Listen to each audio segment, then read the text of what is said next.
Buenos días, Mark, and thank you for joining us today at the Business Spotlight series. Thank you very much. Look forward to talking to you in the next short while. Yes, so today we have Martin Jack, CEO of Think Different, an event management organization specializing in organizing and delivering high-quality business-to-business events throughout the UK.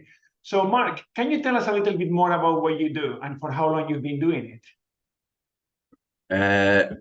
Basically, what we do is we are, if you like, we take the strain away from organising events. So we are a logistics aspect. We pull together delegate registration, speaker liaison, finding venues, dealing with the venues, dealing with the third parties, the supply chain, and we basically project manage an event on behalf of a client. Typically, our clients are in the public sector, and the events, just by their nature, tend to be free events. The budgets tend to be low, and as I said, we work with teams within the public sector, really just to give them the support that they need to run successful events. I think my first event was probably 1976, which is a long time ago. You can look up the history books for what happened in 1976. But I think in terms of organising conferences and events, probably the first conference I was involved in at a small level was about 1983. And then I built up just the experience of doing that over the years. Think Different Events itself has been going for almost 17 years now. But before that, I was also organising training events and conferences, primarily across Scotland. Maybe the 15 years before that. So there's a long time doing it. I don't know how many more years I'll be doing it for, but you know, it's one of these roles where you work with different people and you try to help them both to make sure they don't get stressed out about organising events, but you're also thinking about the attendees who come to these particular events. You want to make sure that everything can be done to make their attendance as enjoyable as possible, because that feeds back to the client, and the client obviously feeds back to us. Brilliant. Do you also help in increasing the attendance of the event? I think we tend not to do a lot of marketing as such. What we tend to start with is the client's data set of people they want to invite, whether that's people who they've actually got on their own databases or whether it's people who have attended previous events.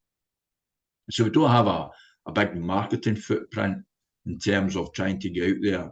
Obviously, social media is part and parcel of it, but I think what we have tended to rely on is putting forward a good branded message to the people who were initially targeted, and then try to get them to feed the good event through to their contacts. So try to actually use the people that you're inviting to actually invite some of their contacts that are not on our or on the client's data list. And obviously, as the numbers grow, then the databases get bigger and you get a bigger starting point. In terms of content, we tend to leave the content to the client. We have very little input into content, but we do advise clients, if you like, as to how even snippets of what the event is going to be about can be used to attract maybe people who would not normally attend. Yes. Okay. So now, what changes have you made in the business because of COVID? I think probably a couple of big changes. Obviously, that trying to convince people that face-to-face is now safe is still a struggle for some people. and it's understandable given some of the terrible losses that were had. We did attempt some online events, some of which were more successful than others for a variety of reasons. Some were technological, and I think there was a bit of online fatigue in some areas where people had spent previous 2 years in Teams meetings with their colleagues, family, friends, book groups, and all these kind of things. So I think online worked for events that were necessary and absolutely necessary. But I think moving on from that, I think certainly in our client base anyway, people are keen to meet again. I think in terms of staffing structures, though, I think the couple of years we had out made me rethink the value of having full-time permanent members of staff. I think looking back on it, there were probably times in the previous years where we just didn't have the projects to actually justify the amount of staff we had. And we're not a big company by any stretch of the imagination, but there were times when the flexibility to just have key members of staff at the right moment in time were probably a better management decision to make. I think coming out of COVID, we haven't taken on permanent staff as such. It tends to be a more flexible approach. From a socialist point of view, I kind of don't like that model because you want to give people a bit of permanency, but at the same time, it's difficult to give people that permanency when you don't have the income to actually justify it. So there's a there is a trade-off, unfortunately. But I think one of the things I've learned, I think, from it is people are quite happy with a flexible approach, whether it's working from home, whether it's a short-term week or whatever. I think maybe the work-life balance probably improved for a lot of people during COVID. As I said, there was an awful lot of downsides to COVID. I'm not trying to diminish that, but I think coming out of it, I think people decided that they didn't have to be, working a minimum of 35 hours a week and maybe up to 50, 60. They've kind of changed that approach. Yes. What are your aspirations for the business in the next 5 years, Martin? I think realistically, at my age, I would probably like to be winding down at the end of 5 years. I mean, I certainly will be working 5 years, health permitting. But I think around about that time, I would probably start to tail off what I'm doing on a day-to-day basis anyway. I mean, I'm 65 just now, I'll be 70 by that time. I think much as I like the job and I have genuinely enjoyed working on events for all these years kind of thing, there is a lot of time and effort. It's a peaks and troughs business. So we don't have any events this week, so it's, I can do things like this. I can do other things that I like to do in the business. But once an event is on the horizon, then it's long hours and putting the effort in to make sure you get everything right. When you're 40 and 50, you can do that. When you're 65 and 70, it becomes a bit harder. So again, it's that work-life balance. What do I like to do when I'm 70? It's probably definitely not what I was doing at 50 or 60. So I'll probably tail off. If the question was, would you like to sell the business? Realistically, it's Martin Jack, it's Think Different Events. I kind of know that myself. So I'm not sure where that would figure. Have you thought of succession planning and maybe somebody to carry on your vision? Maybe I would have said 7 or 8 years ago, that would have been a nice, bring a couple of people on board, and get them involved in the event and get them more involved with the client sort of side of things. COVID kind of stopped that. As I said, we're back to a more flexible approach. I also think that the nature of the people who I have employed over the years in the company, they've tended to start quite young, sort of early 20s, and they've got a great deal of experience, maybe over 2 or 3 years, and then they've moved on to something else which can give them experience in different types of events or different client groups or whatever. So I hate, as much as that we've been in existence for 17 years, I think my longest employee has probably only lasted about 3 years because they've moved on to other things. So I don't have that founding. Where we find somebody that might be willing to take it on board, I don't know.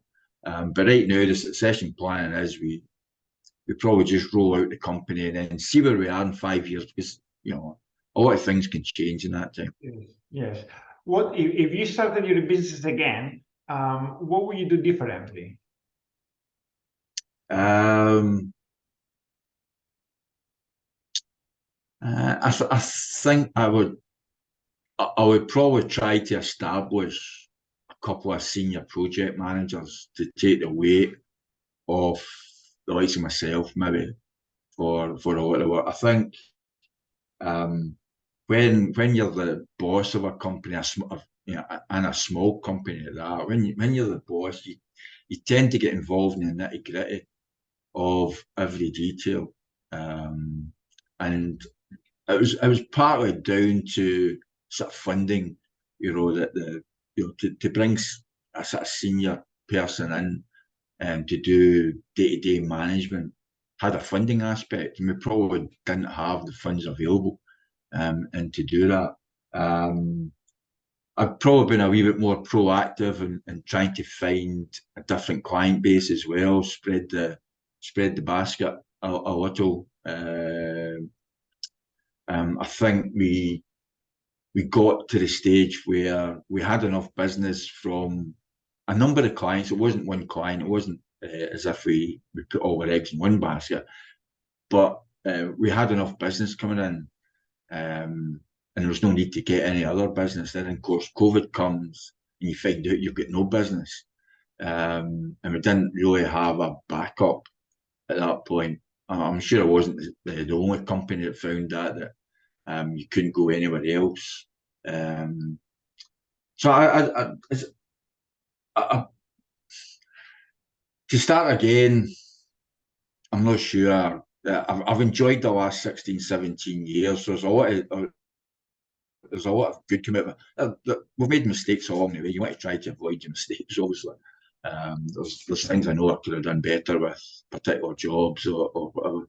So you'd like to avoid them. But you always find that in hindsight that I wish I'd done that. Yes. And you can't live in the past. You've just got to learn from it and then move on to the future projects and try to make sure you don't make the same mistakes time and time again. Yeah. So Martin, what would you advise your 18-year-old self? I think that my 18-year-old self was advised to become an accountant, and I spent a number of years trying to become an accountant. And I think I would tell my 18-year-old self, be realistic about what you want to be, because you're a long time working and you really want to do something that you enjoy and you get a lot of benefit out of it. And I think it took me maybe probably 20 years to actually find out what I wanted to do. So maybe just shy of my 40th, I decided that I really liked events, and that's what I wanted to get into. But I think as I said, I tend to employ a lot of young people, and some of their views are interesting. Let's say they don't have a career ambition because they're right now the careers market has changed from from maybe me or you were involved. You know, we looked at 18 and we saw a job and we wanted to progress up one ladder to as high as we could. And then if it didn't work out, move somewhere else. Whereas I think nowadays it seems to be that if they get 10 hours of work with one company and 15 hours of work with another company and 5 hours the following week, they seem quite happy with that. I think that would have killed me at 18, knowing that I wasn't going to have sort of full-time employment. So I maybe tell my 18-year-old self to not be as stressed out with trying to create a just enjoy yourself, just enjoy the work. Find a job you like, find a job you get a lot of benefit out of it. And then everything else will hopefully fall into place. Brilliant, brilliant. Martin, do you have any news or offers you would like to share with the audience, with the people watching this recording? I don't. I mean, in terms of offerings or sale prices, we don't really. It's very difficult. I can't say we've got 50% sale on of events because we don't sell. We sell a service, and that service isn't the same. It's not like buying a postage stamp or a telephone line or anything like that. Basically, our services are unique to the client in each individual project because events are basically by their nature unique. Either though it's a same event week in, week out, or day in, day out, and collectively they're the same, but individually they're different, and you've got to tailor it for the speakers, the venue, and the audience. And I think the only offer, if you like, is that we're more than happy to speak to people, to give them an idea how to plan an event, a conference, a business to business type event, what they have to think about, and we're quite happy to do that on a just no fee basis, just to give them an idea of what they've got to think about. Sometimes people think running an event is dead easy because they turn up, they walk into a room, they get handed a badge, or they get shown where their seat is, where the teas and coffees are. They listen to people, they can see the screen, they get their lunch, they walk out, and they think, oh, that's dead easy. But they forget there's 200 people in the room, and the organisers have got to think the 200 people and what their needs are. And some of them might have different needs from what they had. They might have been in a different mood when they come in to the room than they had. So for event management, a lot of it's psychology. I would say it's helping organisations think about the best ways to treat their clients, so they all benefit at the end of the day. Okay, brilliant. So basically, you're offering a free event assessment to give an idea. Absolutely. Yeah, absolutely. Obviously, we would like to turn that into a client, but I think to give somebody some help is more. I enjoy that. I'm a football coach, or I was. I enjoy helping folk to get better. From a business point of view, we want to make sure that whatever the event is, even if we're not involved in the organisation of it, there's a good starting point. And when you've been doing it for as long as I have, there's just certain things you want to consider, and it's not just about turning up and having a nice room with a screen, a projector. There's a lot more involved in that. Yeah. Well, you mentioned about football coaching. I also run a boys club, so I'll come back to you later about football. Okay. Okay. Well, Martin, it's been a real pleasure to have you join us today at the Business Spotlight and for sharing your experience with us today. Thank you. My pleasure. Thank you.